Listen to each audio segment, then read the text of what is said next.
ඉතින් අද මම ඔයාලට කියන්න යන්නේ භාවනාවක් ගැන. මම මෙහෙම කියන්නම්කෝ.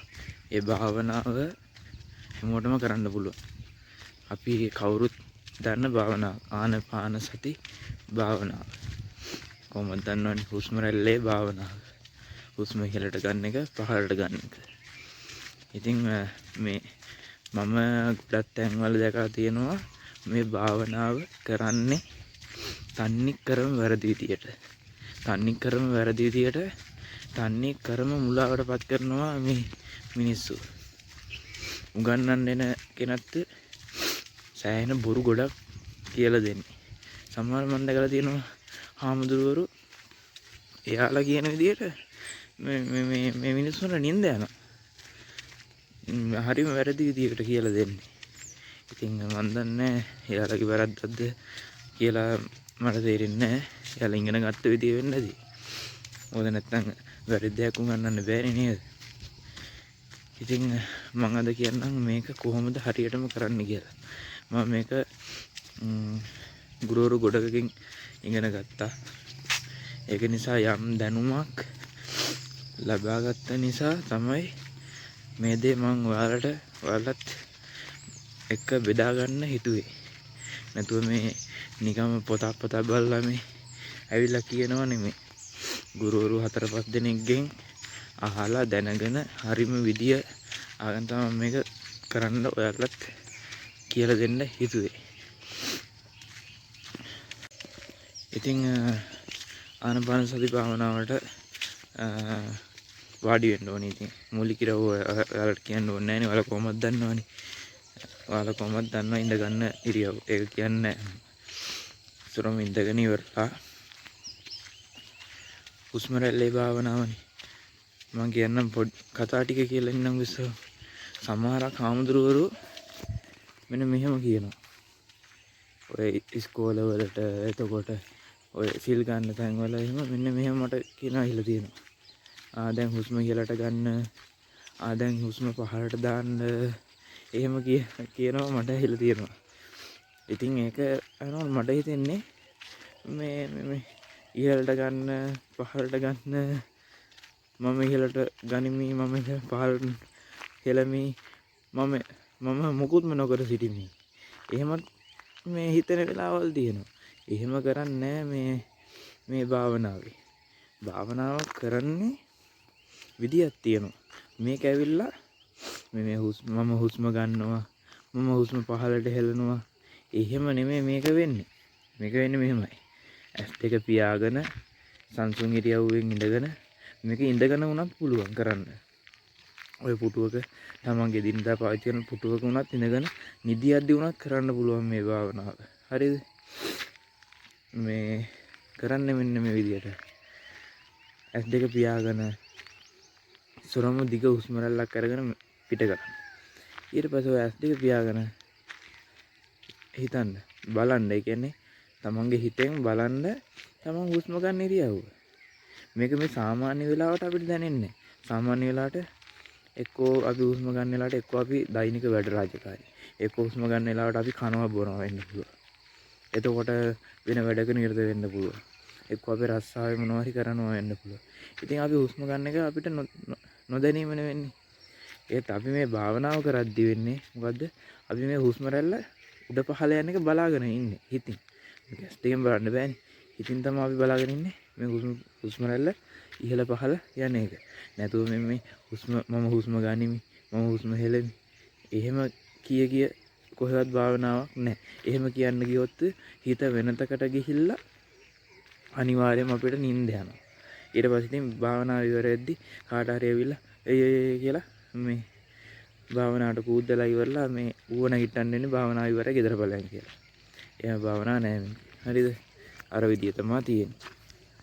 ඉතින් ඔහම හුස්ම රැල්ල ඉහළ පහළ යන විදිය, ඒ කියන්නේ අපි හිතලා නෙමෙයි ගන්නෙ. ඔය එදිනදාම අපි හුස්ම ගන්න විදිය මේ තමයි සාමාන්‍ය විදියෙන්ම අපි ඒක දිහා බලාගෙන ඉන්න ඕනේ.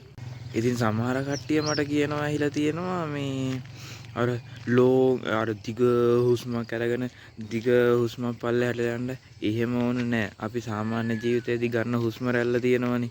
අර කෙටි හුස්ම රැල්ල. අන්න ඒ හුස්ම රැල්ල දිහා බලාගෙන ඉන්න විතරයි තියෙන්නේ හිතින්. ඔන්න ඔහොම බලාගෙන ඉද්දී පොඩ්ඩක් වෙලා යද්දී ඔන්න මොකක් හරි සිහියට එනවා. හිතන්න මේ එක්ක ෆිල්ම් එකක් බලන්න යන්න ඕනේ. එක්ක තේ එකක් බොන්න යන්න ඕනේ කියලා ඔන්න ඔහොම මොකක් හරි හිතනවා කියන්නේ. අන්න ඒ එන සිතවිල්ලට ඔයා වෛර කරනවා. මේ මොකද ඔයා භවනාවන්නේ කරන්නේ. එතකොට ඒ එන සිතවිල්ලත් එක්ක මේ ඔන්න ඔයා වෛරය මේ කියන්නේ මේ ඝට්ටනයක් ඇති කරගන්නවා. වෛරයක් බැඳ ගන්නවා. හරිද? අන්න එතකොට මේ Tamanට ඒ භාවනාව පොඩ්ඩක් මග හැරෙනවා. හරිද? එතකොට ඉතින් තව ඊට පස්සේ ඔන්න තව දවසක් එනවා. තව දවසකදී ඔන්න ආයෙත් එනවා ඒ වගේම සිතවිල්ලක්. ඒ සිතවිල්ල වෛරයක් කරගෙන ඒක මග හරින්න ගියපුවාම ඒ සිතවිල්ල ළඟ එන්න පටන් ගන්නවා. ළඟ එන්න පටන් ගත්තාට පස්සේ භාවනාව කරගන්න බැරි වෙනවා. තවත් සිතවිලි වර්ගයක් තියෙනවා. මේ වෙයිලා මිත්‍ර සිතවිලි. මිත්‍ර සිතවිලි වලදී වෙන්නේ මේ ඒ සිතවිලි ආවට පස්සේ හිතන්න අපි තේ එකක් බොන්න ඕනි කියලා. ඒ තේ එකක් බොන්න හිතනවා කියලා. ඉතින් ඔන්න තේ එකක් බොන්න හිතුනන් පස්සේ ඔන්න තේකට හරි. දැන් හිතින් ඔන්න යනවා. මේ මනෝකායම් යනවා. ඉහළ වෙලා ඔන්න තේ හදනවා සීනි දානවා. මේ එහෙම අන්න ඒවා මිත්‍ර සිතවිලි. එතකොට මොකද වෙලා තියෙන්නේ? දන්නේම නැතුව අර භාවනාවෙන් පිට ගිහිල්ලා හිත වෙනතක ගිහිල්ලා එක්කෝ තේ එකක් හදන දිහාවට යනවා. එක්කෝ නැත්නම් ෆිල්ම් එකක් බලන දිහාවට යනවා. නැත්නම් එක්කෝ පරණ මතකයකට හිත ගෙනියනවා.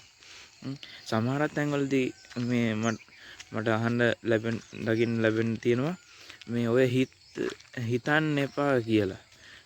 එහෙම ඒක නම් ඇත්තටම බොරු මුලාවක්. ඇත්තට මේක පට්ට ලොක්කුම පල් බොරුවක්. මොකද භාවනාව කරද්දී මේක ඇවිල්ලා මේ අපේ හිත ඇවිල්ලා ඇති වෙනවා නැති වෙනවා එහෙම වෙන හිතක් මේ අපි තියෙන්නේ. හරිද? මේක ඇවිල්ලා හිත පරම්පරාවක්. ඇතිවි නැතිවි යන සෙනෙන් ඇතිවි නැතිවි යන හිත පරම්පරාවක් අපි තියෙන්නේ. ඉතින් ඒවා නැති කරන්න කාටවත් බෑ. මොකාටවත් බෑ ඒවා නැති කරන්න. ඒක නිසා මේ කොහොමද දන්නවද හරියටම කරන්නේ? හරියටම කරන්නේ ඇතිවි නැතිවි යන හිත පරම්පරාව අපි අඳුර ගන්න ඕනි. ඉතින් හිතන්න දැන් ඔන්න භාවනාවක් කරද්දී ඔන්න හුස්ම රැල්ල ඉහළ පහළ යන හැටි අපි බලාගෙන ඉන්නවා හිතින්. ඉතින් ඔන්න බලාගෙන ඉන්නවා. ඔය බලාගෙන ඉඳද්දී ඔන්න එනවා කියන්නකො හිතට ෆිල්ම් එකක් බලන්න යන්න ඕන කියලා. එක්ක තේ එකක් බොන්න යන්න ඕන කියලා. එතකොට අපි හිතන්න ඕනි මෙන්න මෙහෙම. මට සිතවිල්ලක් ආවා කියලා අඳුර ගන්න ඕනි. අඳුරගෙන ඒ සිතවිල්ල මග හරින්න ඕනි. ඒ කියන්නේ මේ දැන් බෑ. මම වැඩක ඉන්නේ. මම භාවනාව කරන ගමන් ඉන්නේ. පස්සේ එන්න. එතකොට එහෙම වුණාම මේ ඒ සිතුවිල්ල අපිට වෛරීය සිතුවිල්ලක් වෙන්නෙත් නැහැ, මිත්‍ර සිතුවිල්ලක් වෙන්නෙත් නැහැ. අපි භාවනාව කඩකප්පල් වෙන්නෙත් නැහැ. එහෙම සිතුවිල්ලක් ආපු ගමන්ම අපි හිතන්න ඕනි මට සිතුවිල්ලක් ආවා. හැබැයි දැන් ඔයා එන්න එපා. ගිහිල්ලා පස්සේ වෙලාවක එන්න. මොකද දැන් මම භාවනාව කරනවා පස්සේ වෙලාවක එන්න. අන්න එහෙම හිතපු ගමන්ම ආයෙත් සෙන්නෙන් මේ අපි ආයෙත් අර භාවනාවට තල්ලු වෙලා ඇවිල්ලා හුස්ම රැල්ල දිහා අපි බලාගෙන ඉන්නවා මොකද වෙන්නේ කියලා. අන්න එච්චරයි කරන්න තියෙන්නේ. මේකෙන් ඇත්තටම ගොඩක් දේවල් කරන්න පුළුවන්. හිත එකඟ කරගන්න පුළුවන්. හිත සමාධිගත කරගන්න පුළුවන්. ඕනම ප්‍රශ්නයක් සුළුවෙන් හිතලා උත්තරයක් දෙන්න පුළුවන්. මේ භාවනාව එදිනදා ජීවිතයේදී පුරුදු කරගත්තොත්. ඒ වගේම ડિස්ප්‍රෙෂන් තත්ත්ව ඇති වෙන්නේ නැහැ මේ භාවනාව ප්‍රගුණ කරපු කට්ටියට.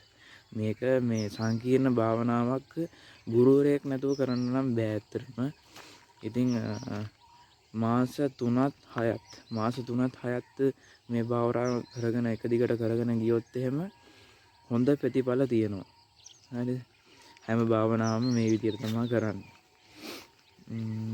ඉතින් යම් දෙයක් ඔයාලා දැනගත්තා නම් තව කෙනෙක්ට බලන්න ෂෙයා කරන්න, ලයික් එකක් කමෙන්ට් එකක් දාගෙන යන්න. ඔයාලා දාන ලයික් කමෙන්ට් එක මට සෑහෙන වටිනවා. එහෙනම් ඊළඟ වීඩියෝ එකෙන් සෙට් වෙමු.